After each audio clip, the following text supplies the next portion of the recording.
இந்த இயக்கத்தை வழிநடத்துகின்ற தாய்ப்புலி செந்தமிழ் சீமான் உள்ளிட்ட உங்கள் அத்தனை பேருக்கும் நான் சார்ந்திருக்கின்ற ஆதித்தமிழ் விடுதலை இயக்கத்தின் சார்பாக புரட்சிகர வணக்கத்தை வாழ்த்துக்கள் தெரிவித்துக் கொள்கிறேன். இந்த பேச்சு நீங்க பேசுற பேச்செல்லாம் கேட்டா உண்மையிலேயே தற்கொலை பண்ணிக்குவாங்களோன்னு எனக்கு ஒரு கவலையா இருக்குது.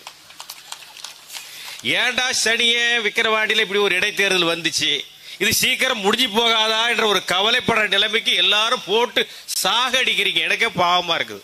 கொஞ்சம் பார்த்து பேசுங்க. எல்லாம் நம்முடைய அண்ணன் செந்தமிழ் சொல்ற மாதிரி எல்லாம் நம்முடைய உறவுகள், மாமா, மச்சான், அண்ணன், தம்பி எல்லாம் தான் இருக்கிறான். அவன் ஸ்லீப்பர் செல்லு மாதிரி அங்க இருக்கிறான். காலம் வருகிற போது, காற்றடிக்கிற போது இங்க வருவாங்க. அதனால நம்முடைய எதிரிகள், தம்பி துரைமுருகன் சொன்ன மாதிரி, நம்முடைய எதிரிகள் இங்க களத்தில் இருக்கக்கூடிய நம்முடைய உறவுகள் அல்ல, ஒன்றிய செயலாளர்கள் அல்ல, மாவட்ட பொறுப்பில் இருக்கிறவர்கள் அல்ல. நம்முடைய எதிரிகள் கோபாலபுரத்தில் இருக்கிறாங்க. அங்க கொத்தடிமைகளா ஏதோ விதிவசத்தால கால சூழலாம் மாட்டிக்கிட்டு கிடக்கிறான். அவர்களுக்கும் சேர்ந்து நம்ம போராடுகிறோம் என்று தெரிந்தால் நம்மை தவிர அவர்கள் வேற ஆப்ஷனே கிடையாது. அதனால காத்திருப்போம். அவர்கள் கட்டுண்டு கிடக்கிறார்கள். வரவேற்பதற்கான களப்பணியை நாம் விரைவாக முன்னெடுப்போம்.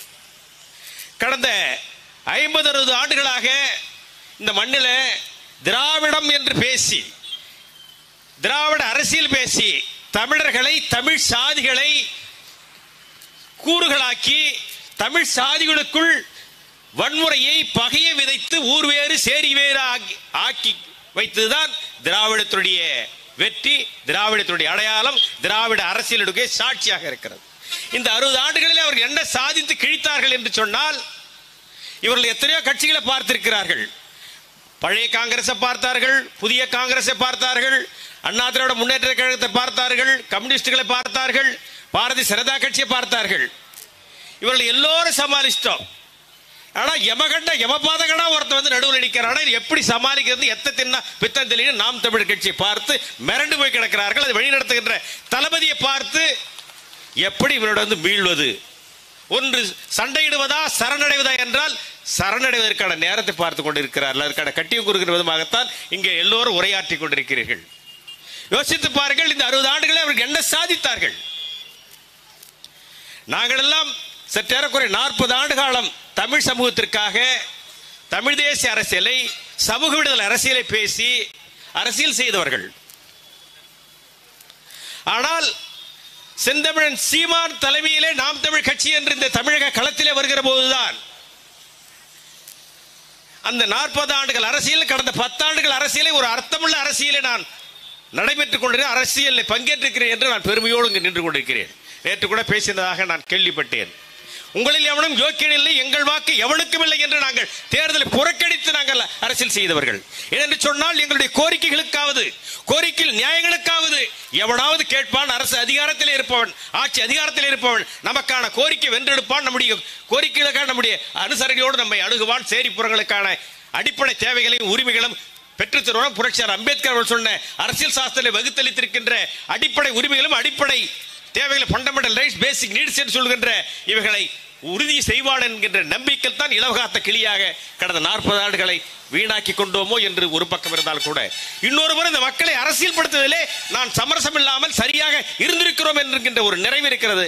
அதையும் தாண்டி 4 அறைகளுக்குள் பேசப்பட்டு வந்த தமிழ் தேசியம் என்கிற கருத்தியலை பொதுவெளியிலே ஒரு திறந்தவெளி பயிலரங்கமாக, திறந்தவெளி கல்விக்கூடமாக, திறந்தவெளி பல்கலைக்கழகமாக நம்முடைய அன்பிற்குரிய தலைவர் செந்தமிழ் சீமான் அவர்கள் நடத்தி கொண்டிருக்கிறார் சொன்னால் இதை பார்த்து வியக்கிறார்கள், பார்த்து அஞ்சுகிறார்கள்.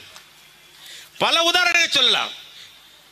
இந்த நாட்டிலே அரசியல் அமைப்பு இருக்கிறது, சாசனம் இருக்கிறது, காவல்துறை இருக்கிறது, நீதித்துறை இருக்கிறது, நிர்வாகத்துறை இருக்கிறது, போதாமைக்கு இன்றைக்கு தேர்தல் ஆணையம் என்று ஒன்று இருக்கிறது.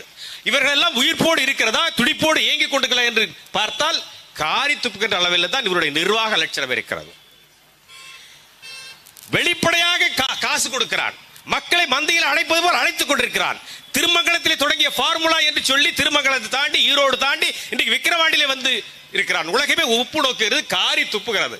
இப்படிப்பட்ட கீழ்த்தரமான அரசியலை தமிழ் மக்கள் எப்படி அனுமதிக்கிறார்கள் என்று கேலி பேசுகிறார்கள். என்றாலும் கூட அங்கே சூடு சொரணையுள்ளவர்கள் இருக்கிறார்களா என்று கேள்வி இருக்கிற போதுதான் சூடும் சொரணையும் மானமும் ரோஷமும் மிக்க நாம் தமிழ் என்கின்ற ஒரு அமைப்பின் பின்னால் தமிழர்கள் அணிதிரளார் என்ற ஒரு ஆறுதலான செய்தி தமிழகத்தை சொல்லிக் கொண்டிருக்கிறோம். 60 ஆண்டுகள் அரசியலில் என்ன சாதித்தார்கள்? இன்னும் இலவசங்களை சொல்லித்தர ஏமாற்றிக் கொண்டிருக்கிறார்கள். இந்த இலவசங்கள் இல்லாமல் போக வேண்டும் என்று சொன்னால் அடிப்படை தேவைகளையும் அடிப்படை உரிமைகளையும் நல்ல கல்வியையும் நல்ல வேலை வாய்ப்பையும் பாதுகாப்பான குடிநீரையும் நல்ல சுகாதாரத்தை வழங்கியிருந்தால் இன்றைக்கு 1000க்கும் வேட்டி சேலைகளுக்காகவும் ஒரு முழம் கரும்புக்காகவும் கையேந்துகின்ற பிச்சைக்காரர்களாக ஆக்கி வைத்துத்தானே திராவிடத்துடைய மாடல் திராவிட அரசியல். இன்னைக்கு ஸ்டாலின் முதலமைச்சர் மரியாதைக்குரிய ஸ்டாலின் பேசுகிறார். ஒரு காணொலியை கைபேசியில் வைத்துக் கொண்டு தமிழகத்தில் இருக்கக்கூடிய பள்ளி மாணவரோடு உரையாடுகிறாராம். அதிலே ஒரு தாய் அந்த காணொலியில் பேசுகிறார். அந்த அம்மா பார்த்தாலே தெரியுது, அவர் பார்க்கறது பின்னாடி இருந்து ஒருத்தர் வீடியோ எடுக்கிறான். அதுல தெரியுது அந்த அம்மாவுக்கு எப்படி ஒரு 35-40 வயசாவது இருக்கும். எந்த வகுப்பு படிக்கிறீர்கள் கேட்கிறாரு. இல்லங்க என் பொண்ணு தாங்க எல்கேஜி படிக்குதுங்க அப்படின்னு அந்த அம்மா சொல்றாங்க. இப்படிப்பட்ட ஒரு தற்குறித்தனமான முதலமைச்சரை வைத்துக் கொண்டு உலக நாடுகள் இந்தியாவை எப்படி மதிப்பார்கள்?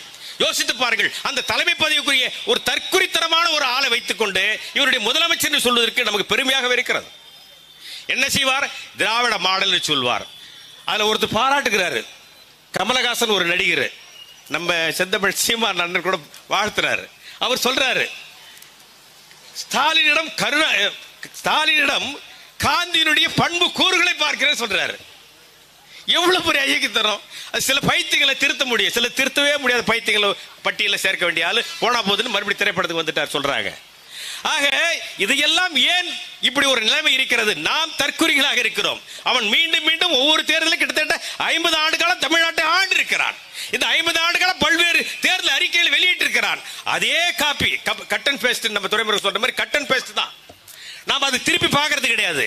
ஆனா மிக தைரியமாக மீண்டும் மீண்டும் வந்து வாக்கு கேட்கிறான். என்ன அர்த்தம்?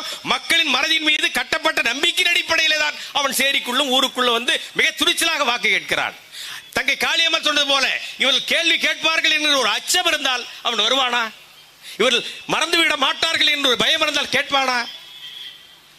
சாராயம் குடித்தவனுக்கு என்ன காரணம் என்று ஒரு ஆராய்ச்சி அறிஞர்கள் நிபுணர்கள் சேர்ந்து ஆய்வு செய்கிறார்கள். கண்டுபிடிச்சிருக்கிறாங்களா? நேற்று தான் செய்தி சொல்றா, மெத்தனால் கலந்து இருக்குதா. அட அறிவுகட்டவனே, உன்னுடைய மெத்தனத்தால் தானே நடந்திருக்குது. உன்னுடைய அரசு மெத்தனம் இல்லாமல் நீ நடந்து தற்கொலைத்தனமான அரசியலாக நடந்திருக்குது. ஒழிஞ்சு போகட்டும். நீதிமன்றத்தில் இன்னைக்கு கேள்வி கேட்டிருக்கிறான். ஏன்டா எந்த அடிப்படையில் 10 லட்சம் கொடுத்து செத்தவங்க கேட்கிறான். இன்னைக்கு திரு முழிக்கிறான். ஐயா எனக்கு 3 வாரம் எனக்கு வயதா வேணும் கேட்கிறான். தமிழ்நாடு அரசு 3 வாரம் வயதா கேட்கிற நிலைமையில தான் இன்றைக்கு அரசு நடந்திருக்குது. அதுல ஒருத்தர் நாம் கேட்க வேண்டிய கேள்வி என்று சொன்னால், சரி சரியோ தவறோ, செந்தமிழ் சீமான் சொல்ற மாதிரி பாட்டில் கொடுத்தா 10 ரூபாய், பாடி கொடுத்தா 10 லட்சம், சரி அது கூட ஒரு வகையில் ஒத்துக்கலாம். ஆனால் அந்த கரிசனையும் கண்ணோட்டமும் அன்பும் அக்கறையும் மற்ற மக்கள் மீதுகளுக்கு இருக்கிறதா? இந்த நாட்டில் இந்தியாவிலே மிகப்பெரிய நீண்ட கடற்கரையை கொண்ட மாநிலம் தமிழ்நாடு. அந்நிய செலாவணியை அதிகமாக திரட்டி கொடுக்கின்ற தமிழ்குடி மீனவ சமூகம். உணவு உற்பத்தியிலே விவசாயிகள் ஒரு பக்கம் உணவு உற்பத்தி செய்கிறார் என்று சொன்னால், இன்னொரு பக்கம் மீனவர்கள் உணவு உற்பத்தியிலே பெரும் பங்களிப்பு ஆற்றுகிறார்கள். இந்த 2 பெருங்குடிகளை தவிர்த்து தமிழ்நாட்டிலே வேறு எவனும் உரிமை கொண்டாட முடியாது. ஆனால் அங்கே மீனவன் சற்றேறக்குறைய 1000 நெருங்கிக் கொண்டிருக்கிறது. சிங்களவன் சுட்டுக் கொண்டிருக்கிறான். இன்றைக்கும் கரையிலே பிறக்க வைத்தான் எம்ஜிஆர் பாடல சொல்லுவாங்க. அந்த மாதிரி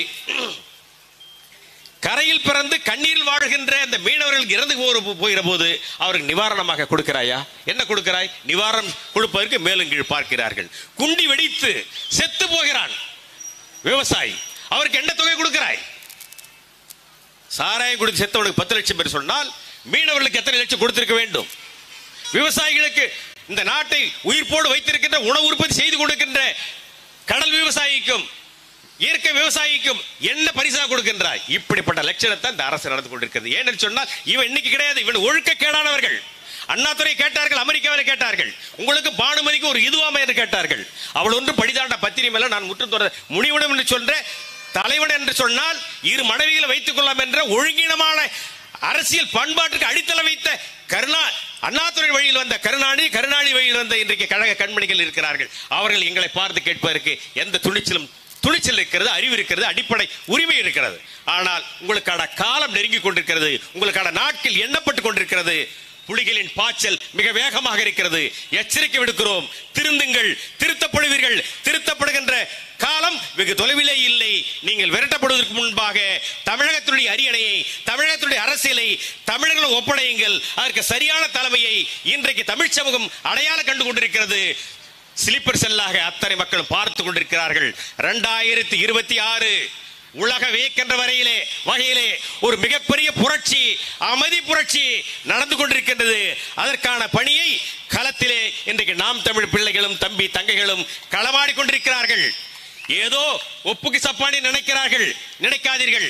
இவர்கள் எடுத்தால் வாளை எடுத்தால் ரத்தம் பார்க்காமல் வைக்க மாட்டான் என்று சொல்லுகின்ற பிரபாகருடைய பிள்ளைகளாக, பிரபாகருடைய வாரிசாக வந்தவர்கள், பிரபாகருடைய வாரிசாக அடையாளம் காட்டப்பட்ட செந்தமிழ் சீமான் பாசறையிலே பயின்ற அன்பு தங்கை அபிநயாவை ஒரு தனித்த புலியாக, இந்த பல்கலைக்கழகத்தினுடைய முதல் பட்டதாரியாக, சட்டமன்ற உறுப்பினராக தேர்வு செய்து அனுப்புங்கள் என்று உங்கள் முன்பாக நிறுத்தியிருக்கின்றோம்.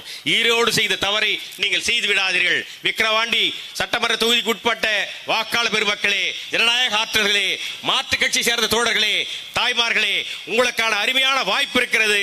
வரலாற்றிலே இந்த இடத்தை தக்க வைத்துக் கொள்ள வேண்டும் என்று சொன்னால் அன்பு தங்கை அபிநயாவிற்கு இந்த ஒளிவாங்கி என்று சொல்கின்ற மைக் சின்னத்திலே வாக்களித்து சட்டமன்றத்துக்கு அனுப்புங்கள். இன்னும் 2 மாதங்கள் இருக்கிறது.